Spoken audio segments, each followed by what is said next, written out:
Well, we have learned that the 4 men who have been shooting at the Crocus City Hall, which is right behind me, have been detained. Now, the understanding is that Russia is working on establishing the accomplices who have been helping to store the weapons inside the Crocus City Hall. This is the version that the investigators carry at the moment.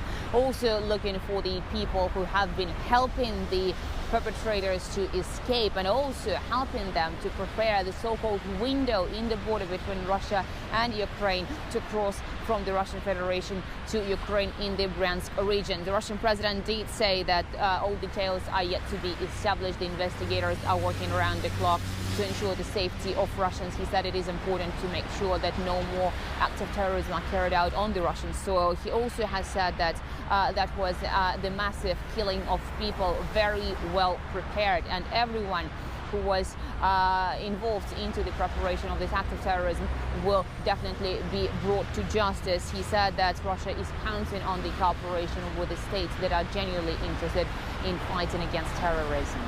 And tell us more about the attackers. What do we know about them, and also the wounded civilians?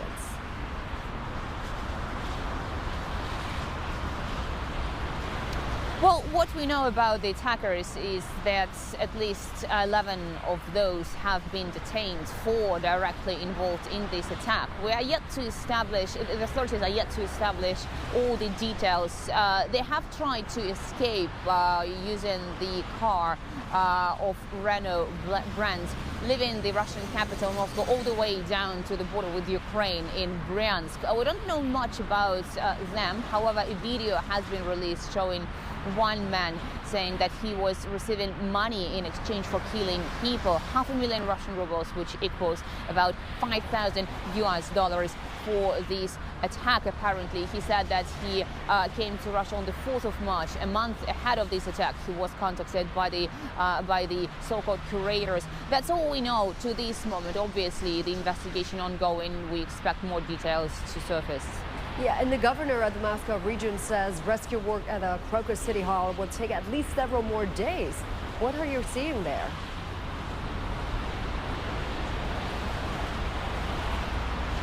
Well, indeed, the rescuers have managed now to get access inside the Crocus City Hall, which was engulfed by the fire on the 14,000 square meters.